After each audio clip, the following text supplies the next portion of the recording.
에게 이제 주일학교에서 복음을 전하며 그랬어요. 예수 믿고 천국 가라 그랬어요. 정말 7살 먹은 꼬마에게. 그러니까 그 꼬마가 아니 나는 7살밖에 안 됐는데 벌써 천국 가면 어떻게 해요? 그러더래요. 7년뿐이 안 살았는데 벌써 죽으란 말이냐 그런 말이죠. 우리는 하늘나라, 오늘 여기 보니까 이제 아버지 나라, 내가 아버지께 간다. 제자들이 근심하니까 금심하지 말라. 내가 아버지께 가서 너희들의 처소를 예비해 놓고 다시 데리러 오마. 처소를 다 예비하면 다시 데리러 와서 너희들을 데려다가 나 있는 곳에 너희도 있게 하리라. 아버지께로 간다 그랬어요. 우리는 이제 그 구원의 과정, 하늘나라 가는 그 노정을 잘 알 필요가 있어요.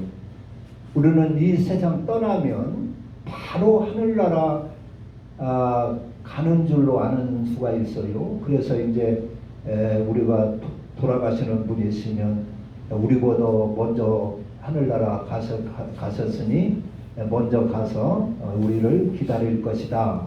뭐 기도도 그렇게 하지요. 우리보다 먼저 하늘나라 간 걸 감사합니다. 뭐 이런 기도도 하고 그래요. 근데 죽으면 바로 하늘나라 가는 것이 아니라 어떻게 되죠? 성경에 사람이 죽으면 두 갈래 길로 바꿔져요. 어떤 사람은 음부에 가고, 부자와 나사로에서 부자는 죽어 음부에 갔죠. 음부. 그리고 나사로는 천사에게 받들려 아버지 집으로 갔어요. 아브라함의 품에 갔어요. 아브라함의 품 낙원으로 갔어요. 십자가에서 예수님이 죽으실 때 두 강도가 함께 십자가에 처형되었는데 그때 한 강도가 주여 주의 나라에 이를 때에 나를 기억해 주소서 하니까 주님께서 뭐라고 그랬어요? 네가 오늘 나와 함께 낙원에 이르리라 그랬어요. 그러니까 우리가 죽으면 어떤 사람은 음부에 떨어지고 어떤 사람은 낙원으로 갑니다.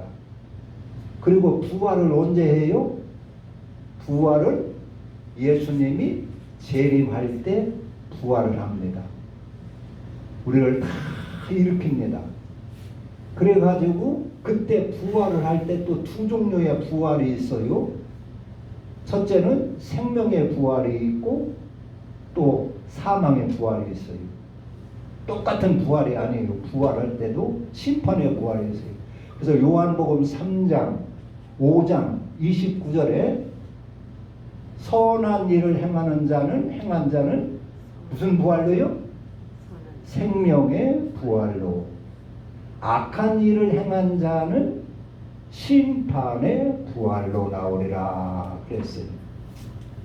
그러니까 선한 일을 하고 선하게 산 사람, 예수 믿고 선하게 산 사람은 생명의 부활로 해서 주님과 함께 하늘나라로 가고, 그때 하늘나라로 갑니다. 그때 아버지 집으로 가는 것입니다. 그때 예수님이 우리를 데리러 오신 것입니다. 예수님의 재림이 우리를 데리러 오신 거예요. 그리고 악한 일을 행한 사람은 심판의 부활로 해서 지옥으로 그때 가게 되는 것이다 하는 것입니다. 우리는 그냥 예수 믿는 사람은 다 부활을 해서 예수님과 함께 천국으로 가는 줄 아는데, 요한복음에 보면은 그렇게 갈라져요. 나누어져요. 부활도 생명의 부활이 있고 심판의 부활이 있어요. 심판. 그래서 심판 부활은 악하게 산 사람, 악한 사람들, 그런 사람들은 심판의 부활로 나와서 그때 지옥으로 가게 되어 있습니다. 구원의 과정을 이제 구약에서 이렇게 보면은 애굽에서 이스라엘 백성들이 애굽에 내려가 가지고 노예 생활을 몇 년 했습니까? 430년을 노예 생활을 했어요. 그래서 노예 생활을 하다가 430년 노예 생활을 하는데 하도 힘들고 고통스러우니까 하나님한테 부르짖기 시작을 했지요. 그래서 하나님은 모세를 보내서 이스라엘 백성을 구원을 하게 했어요. 노예에서 애굽의 노예 생활에서 해방 구출을 하게 했습니다. 그때 이제 10가지 이렇게 재앙을 내려가지고 바로를 항복하게 하는데 제일 마지막 재앙이 죽음의 재앙입니다. 그래서 제일 마지막 때 하나님께서는 이스라엘 백성들에게 그랬어요. 애굽 왕 바로가 하도 항복을 하지 않고 이스라엘 백성들을 놓아주지 않으니까 마지막 수단으로 하나님께서 그렇게 하셨습니다. 야, 너희들은 오늘 이번 달을 이제 너희들의 첫 달로 하고 이번 14일 날 어린 양 한 마리를 잡아라. 1년 된 어린 양, 흠 없는 어린 양, 양이나 염소 중에 흠 없는 6월절 어린 양을 하나 잡아가지고 그 피를 너희들 사는 집 설주 양쪽 설주와 그 인방에 그 피를 바르고 그 양고기는 구워서 먹고 내일 아침까지 문 밖에 절대로 나오지 말라 그랬어요. 그 안에 꼭 있어야 된다. 그래가지고 이스라엘 백성들이나 그 하나님의 말씀을 믿는 자들은 그 말씀에 순종을 해서 양을 잡아가지고 그 고기를 밤에 구워 먹으면서 그 피를 인방에 발랐어요. 그러는 사이에 하나님은 죽음의 천사를 보내가지고 애굽 백성들의 장자의 목숨을 다 거둡니다. 장자를 다 죽게 합니다. 애굽 사람의 왕으로부터 신하로부터 어린 백성에 이르게까지 그리고 모든 짐승의 첫 새끼까지 첫 장자는 싹 죽입니다. 그러니까 바로가 항복을 했어요. 그때 그 밤중에 이스라엘 모세를 부르고 아론을 불러서 너희들 뜻대로 광야에 가서 하나님을 섬겨라. 너희들이 원하는 대로 백성들도 다 데리고 가고 우양의 새끼들도 다 데리고 나가서 하나님을 섬기고 이 재앙이 없도록 하라고 그랬어요. 나를 위하여 축복 기도를 해라. 그래서 그 밤중에 하나님의 사자가 이스라엘 그 애굽 전역을 돌면서 장자들을 죽일 때 문 인방에 양의 피가 묻혀 있는 그 집은 죽음의 사자가 넘어갔어요. 그 넘어갔다. 그래서 6월절이다 그럽니다. 넘어갔다. 그 가정에는 피가 있는 가정에는 재앙, 사망의 재앙을 내리지 아니하고 넘어갔다 그런 얘기입니다. 그래서 6월절이라 그럽니다. 그래서 그것은 이제 우리가 구원받는 비움잎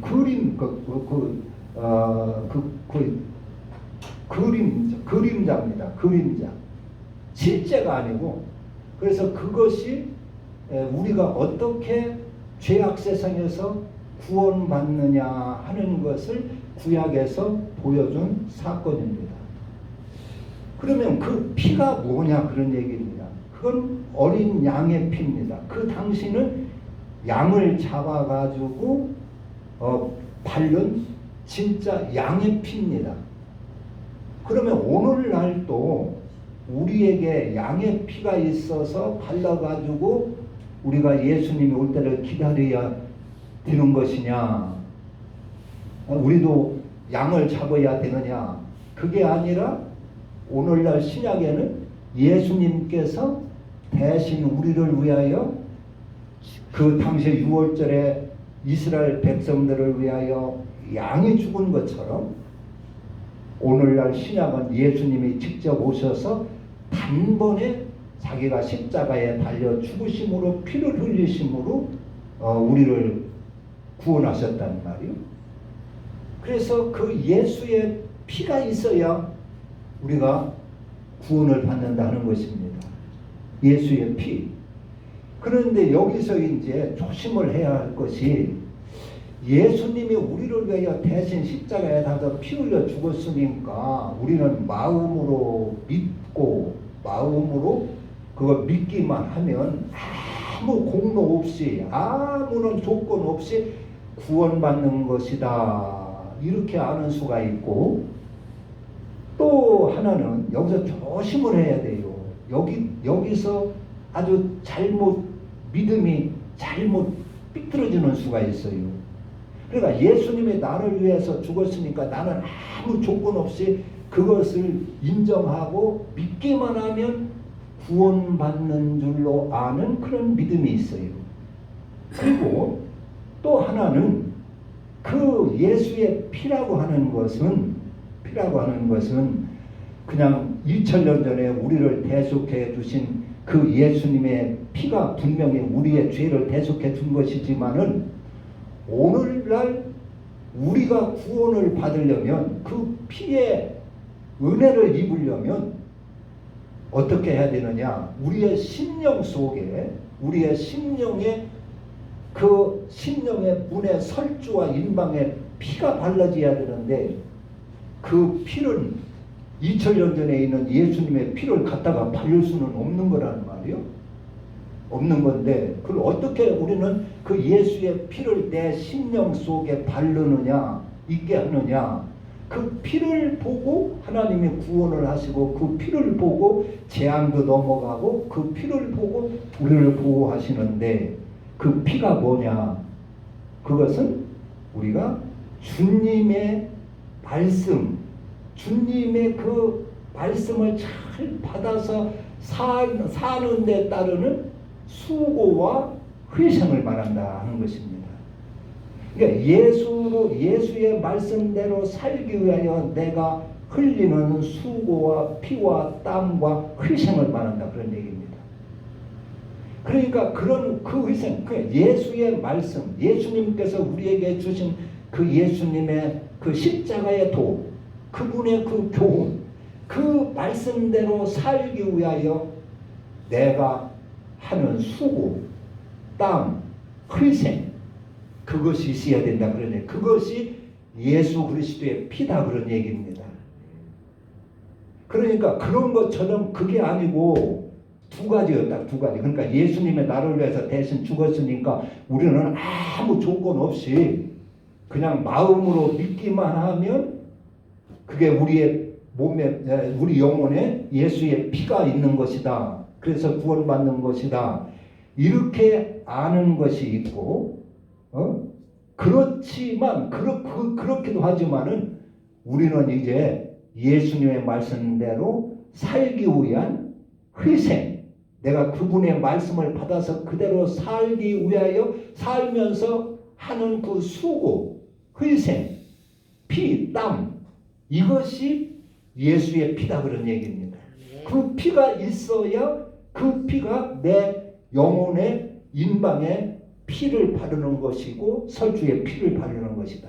하나님은 그래서 우리를 오셔서 부활을 시켜가지고 심판을 하실 때 그 피가 있느냐 없느냐 그 피를 보고 재앙에서부터도 보호해 주시고 우리에게 생명도 주시고 영생도 주시고 구원하신다 그런 얘기입니다. 어떤 것이 옳을 것 같습니까? 무엇가 옳을 것 같습니까? 성경에 보면 구원받는 성도들 마태복음 25장에 보면은 거기서 어떤 사람은 그 내가 주의 이름으로 선지자 노릇도 하고 뭐 이렇게 능력도 행하고 했는데 나를 모릅니까? 그러는 사람이 있어요. 그때 주님은 이 불법을 행한 자들아 내가 너를 알지 못한다 내게서 떠나가라 그랬어요. 그것은 그에게는 하나님의 말씀대로 살기 위한 사는 데 따르는 피와 희생이 없었다 그런 얘기입니다. 법을 안 지켰다 그런 얘기입니다. 그러나 구원받는 사람은 내가 배고플 때 먹을 걸 주었고, 내가 목마를 때 마실 걸 주었고, 내가 헐벗었을 때 입을 걸 주었고, 나그네 되었을 때 영접했느니라. 그는 살면서 믿음 하나님의 말씀대로 이웃을 사랑하며 밥도 주고 먹을 것도 주고 입을 것도 입혀주고 그렇게 살았다 그런 얘기입니다. 그게 바로 예수 그리스도의 살과 피입니다. 그것이 있어야, 그러니까 그 말씀대로 사는 삶이 있어야 되지 마음으로만 믿어갖고는 안 된다 그런 얘기입니다. 천국에 예수님이 마태복음 23장이나 4장이나 13장이나 이런 데 천국에 대한 비유를 많이 들었어요. 그 천국 비유, 포도원 비유 같은 거, 천국은 마치 어떤 주인의 포도원의 일꾼을 불러가지고 일을 시키고 품삯을 주는 것 같다 그랬어요. 그러니까 일을 한 사람이어야, 품삯을 받고 일을 한 사람이어야 구원받는다 그런 얘기입니다. 일을 하지 않고는 구원받을 수가 없다 그런 얘기입니다. 행위로 구원받는 것이 아니라 믿음으로 구원받는다 하는 얘기는 우리가 예수 믿기 전에 아무리 착한 일을 해도 내가 재산을 다 팔아서 가난한 사람 구제하고 내 목숨까지 바치면서 착한 일을 해도 그것 갖고 구원받는 것이 아니라 하나님의 말씀에 순종한 믿음으로 구원받는다 그런 얘기입니다. 그걸 우리가 잘 이해를 해야 돼요. 예를 들어가지고 아브라함이 하나님을 믿기 전에 착한 일도 많이 했을 거예요. 걔가 아브라함이 착한 일도 많이 하고 효도도 하고 했을 텐데 하나님은 그런 걸 보고 아브라함을 하나님의 자녀 삼으시고 구원한 것이 아니라 아브라함한테 아브라함아 네 본토 친척 아비집을 떠나 내가 지시하는 곳으로 가라 그랬어요. 그 말씀을 순종한 그걸 보고 하나님이 아브라함을 의롭다 하는 것이지, 그 전에 아브라함이 착한 일을 많이 했다고 해서 그 착한 일을 보고 의롭다고 하는 것이 아니라 그런 얘기입니다. 그런데 행위로 구원받는 것이 아니라 믿음으로 구원받는다는 얘기는 내가 그냥 마음으로만 믿습니다 해서 구원받는다는 얘기가 아니라 하나님의 말씀을 받아 그대로 산 그것으로 구원받는다 그런 얘기입니다. 하나님의 말씀과는 관계없이 내가 아무리 착한 일을 많이 해도 그것 갖고 구원받는 것이 아니다 하는 것이요. 예수 안 믿는 사람도 착한 일 하는 사람 많지요? 고아원에 가서 뭐 구제도 하고 착한 일 하는 사람 많이 있어요. 그러나 그것 갖고 구원받는 것이 아니고 하나님의 말씀을 받아 그로 사는 것으로 구원받는다 그런 얘기입니다. 아브라함이 하나님이 네 본토 친척 아비집을 떠나라 했을 때 아이고 나 그거는 못 떠나겠나요? 순종하지 않았다면 하나님이 아브라함을 의롭다고 인정을 했을까요? 아니지요. 아브라함과 하나님과는 관계가 딱 끊어질 겁니다. 너는 나하고 상관없어 그럴 겁니다. 그러나 아브라함이 과거에 뭐 나쁜 짓을 했건 선한 일을 했건 그건 전혀 상관없이 하나님께서 아브라함에게 명한 네 본토 친척 아비집을 떠나라 해서 거기에 순종하니까 그걸 가지고 하나님이 의롭다 하는 것입니다. 하나님과 관계가 맺어지는 것입니다. 그래서 아브라함은 하나님의 자녀가 되고 하나님은 아브라함의 아버지가 되는 것입니다. 오늘날 또 우리가 구원받는 것이 하나님의 말씀대로 이렇게 순종을 해서 순종을 하며 그 말씀대로 삶으로 인해서 하나님은 나의 아버지가 되는 것이고 우리는 하나님의 자녀가 되는 것입니다. 그래서 하나님과 관계가 맺어지고 하나님의 그렇게 말씀을 들은 우리가 순종함으로 하나님은 우리와 함께 하시고 우리를 지키시고 보호하시는 것이다 하는 것입니다. 그러니까 우리 인방의 그 심령의 인방의 그 어린 양의 피라고 하는 것은 그걸 말하는 것입니다. 우리의 믿음의 삶을 말하는 것입니다. 하나님의 말씀대로 지켜 순종하며 살면서 하는 내 희생, 수고, 노력, 피와 땀, 그것이 그리스도의 살이요 그리스도의 피가 되는 것입니다. 그 이해를 잘해야 돼요. 성경 예수님께서 천국 비유에는 비유는 그냥 아무것도 없이 마음으로 믿기만 해가지고 구원받은 사람이 하나도 없어요. 그런 것이 없어요. 그래서 이것이 구약의 과정이고 오늘날 우리가 구원받는 그 길이고 하나님의 자녀가 되는 길이다 하는 것입니다. 변천은 주님의 사랑과